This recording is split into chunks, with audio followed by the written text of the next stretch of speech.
Hi, everybody. I'm Brittany Lewis with Forbes Breaking News. Joining me now is Ranking Member of the House Armed Services Committee, Congressman Adam Smith. Congressman, thank you so much for joining me. Well, thanks for the opportunity. I want to talk about the continued controversy surrounding the Department of Defense not informing the White House or Congress about Secretary Lloyd Austin's hospitalization for a couple of days. So let's lay out the time frame here first. On December 22nd, we know that Lloyd underwent prostate cancer surgery before suffering complications that landed him in the hospital for a few days earlier this month. Before we get started, just what's your reaction to this entire situation? It's deeply troubling. I mean, given the position of Secretary of Defense and the relationship between the Secretary of Defense and the Commander-in-Chief, the President, I mean, this is information that should be shared. And I mean, timeline backs up a little bit more for me. I believe that the Secretary was diagnosed with prostate cancer the first week of December or somewhere early on there. And none of this was ever communicated to the White House throughout the whole process, including the 2 days when the secretary was in the hospital in the ICU. And it just seems to me the secretary should have told the president. Frankly, I think he should have told the president about his initial diagnosis, but certainly about the surgery and then about the hospitalization. So it is very troubling. Something that was reported yesterday on Tuesday was that President Biden found out about the cancer diagnosis, as you said, on Tuesday with the rest of the country. So what do you make of this? Aside from it being deeply troubling, does this show anything about the relationship between Secretary Austin and the president? I don't believe it does. I mean, because this is just the only thing it shows, and this is the question that I need the secretary to answer, is this was the secretary's decision. It's nothing about the relationship between the two of them. I think the secretary was trying to keep his health matters private. And I get that. I went through a pretty elaborate healthcare problem myself, 3 different hip surgeries, anxiety problems, a whole bunch of different things. And I didn't send out a press release on all of it. But then again, I'm not the Secretary of Defense.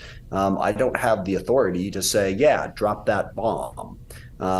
So I'm at a loss for why Secretary Austin seemed to think that in his position, he could withhold this type of information. It just doesn't make any sense. It's basic chain of command responsibility that, given his military career, he should appreciate.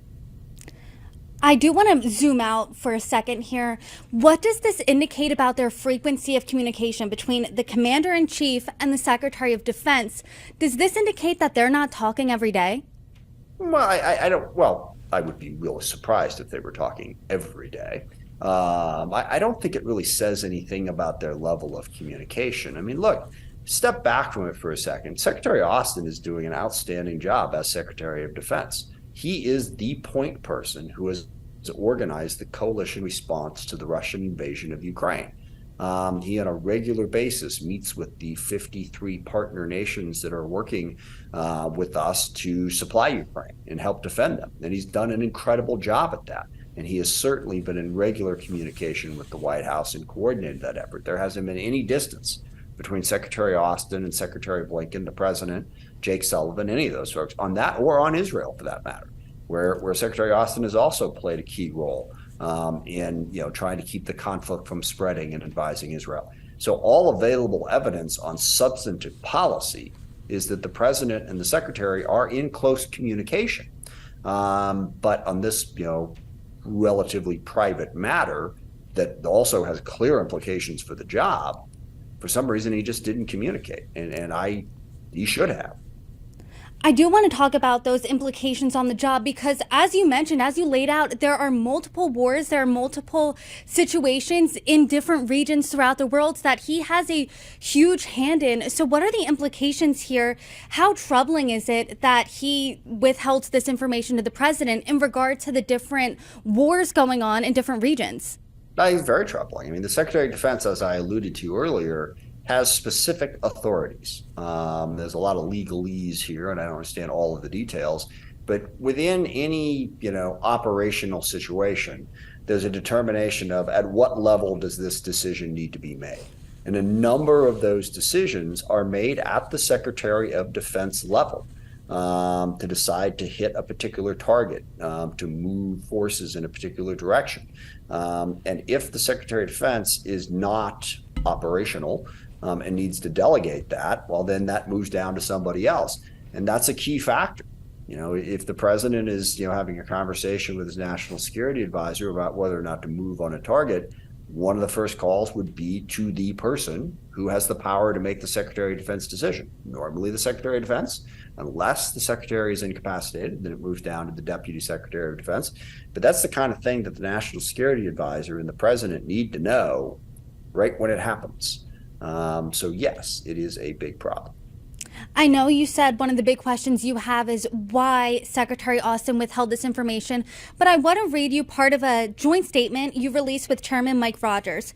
Quote, several questions remain unanswered, including what the medical procedure and resulting complications were, what the Secretary's current health status is, how and when the delegation of the Secretary's responsibilities were made, and the reason for the delay in notification to the President and Congress.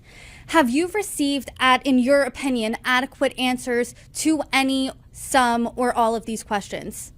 I was trying to sift through them as you were going down through them. I think the answer to that question is, I think all of those questions have been answered.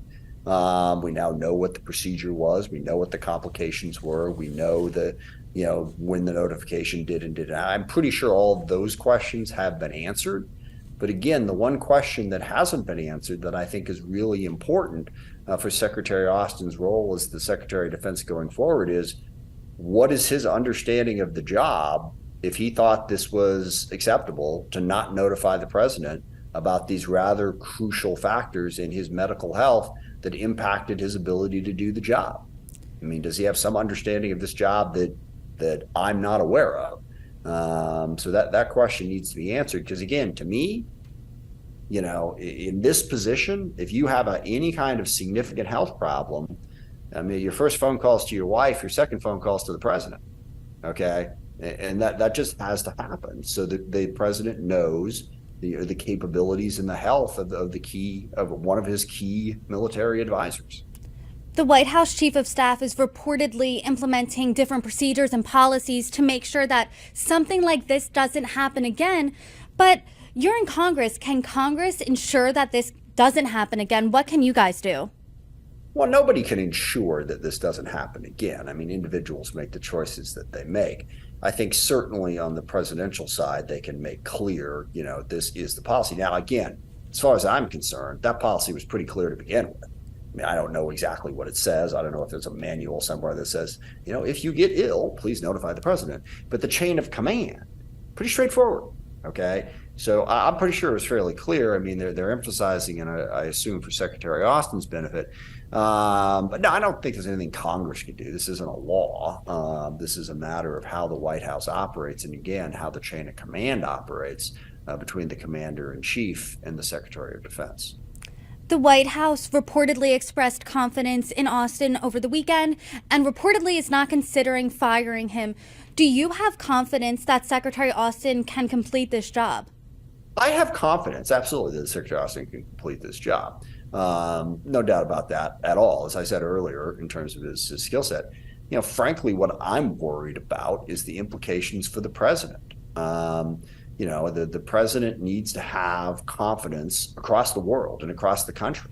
And if there are doubts out there, if people are asking some of the questions that you asked just a few minutes ago about, well, gosh, what does it say about the relationship? Then that in and of itself undermines the president's ability to be the international leader that he ought to be. And I think that's a serious question that the White House has to figure out. What does this do to the level of confidence that people have in the president and his relationship with the key people on his national security team? I think that's a serious question. And I've communicated to the White House that they need to be able to answer that directly, affirmatively, and very transparently. And, even after this story broke, I think it was on Monday when I was speaking with some Pentagon officials, and they're talking about putting together a press release and trying to be more transparent. And I'm like, what do you mean? You got to tell them. At that point on Monday, as I was having the conversation, they wouldn't even tell me then and hadn't told anybody yet what had happened, what the healthcare situation was. And my thing, you've got to tell people in explicit detail everything that's going on. Now, the next day they did. But I still think there are questions within the leadership of the White House that need to be answered for going forward purposes. I know that you said you would pose that to the Biden administration, to the White House specifically, but what's your answer to that question? What do the optics look like in your opinion? Because many of your colleagues, particularly on the Republican side, are calling for President Biden to either fire him or have Secretary Austin resign. Well, there's three things about that. I mean, first of all, the Republicans are destructive in their approach here. They have been destructive at every single approach. My gosh, they're hauling Hunter Biden in. They're impeaching the president. Evidence to be found later. Donald Trump's running around saying my goal is to crash the economy so that Biden looks bad. They're impeaching Mayorkas because they don't like his border policy. Anything the Republicans have to say on this lacks any credibility whatsoever because they've made it very clear they don't give a rat. They don't care about the country. All right. They care about destroying Joe Biden. And I have no doubt that they will try to use this to accomplish that. That is not my objective. My objective is to get to the best possible solution to run this country well. So that's number one. Number two, my opinion on the matter isn't really that important. Secretary Austin does not work directly for me. I have oversight, and that's fine. But he works directly for the president. So this is something that the president, Secretary Austin, and the national security team have to work out. It's not something they got to work out with me. And that's one of the points I made when I spoke to the Pentagon officials. They were all like, I know that we didn't inform you. I said, look, I don't care if you tell me. All right. Secretary Austin doesn't work for me. I care that you didn't tell the president. All right. So it's mostly something that has to be worked out between the president and the secretary. And like I said, to be determined how that is worked out. But that's what needs to happen. Let's divide this into two camps first. You're saying essentially that Republicans are going to use this story to drag President Biden. That's one angle. Two, from a national security perspective, thinking about both of these, do you think then that Secretary Austin needs to resign or that President Biden needs to fire him? Again, the key factor there is, what does this do to President Biden's credibility and the credibility of his national security team with other people in the country and on the global stage? Does it undermine our ability to continue to be as effective in Ukraine, in dealing with China, all the national security threats that we face? That's the key question. No, I have not yet reached the conclusion personally that this would require Secretary Austin to resign or be fired. And just to be clear, you have complete confidence in our national security with Secretary Austin as the secretary. Yeah, well, I'm fully confident he can do the job. Look, not to get all philosophical on you here, but I don't have complete confidence in anything. We are all human beings, all right? And no human being I've ever run across who I can say, yep, no question, they're going to do everything right every single time. Doesn't work that way. We are flawed. The question is, are those flaws so serious that a change is required? That's the question here. Like I said, I have not reached that conclusion at this point. And so I know you did say this is deeply troubling, and I know you also think that you can't really have complete confidence in anyone, but how badly does this jeopardize our national security? Or are you saying, hey, this was a mistake, let's keep it moving?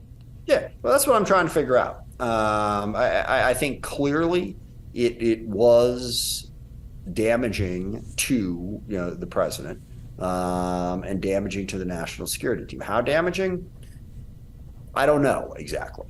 Like I said, it didn't affect a particular operation. Secretary Austin, as I pointed out, has organized coalitions around our national security objectives. He's been doing a good job. This does, as I've said, hurt the credibility of the national security team. How much? I think we're figuring that out right now. And Congressman, before I let you go, when can you expect an answer from Secretary Austin as to why he withheld this information from President Biden? Yeah, I have no idea. We're urging them to get that answer out. But they haven't set a timeline, and none of us are in a position to force that timeline. So I would hope soon. Congressman, I really appreciate you coming on. Thank you for joining me. You're welcome back anytime. Well, thanks for the chance. I really enjoyed the conversation.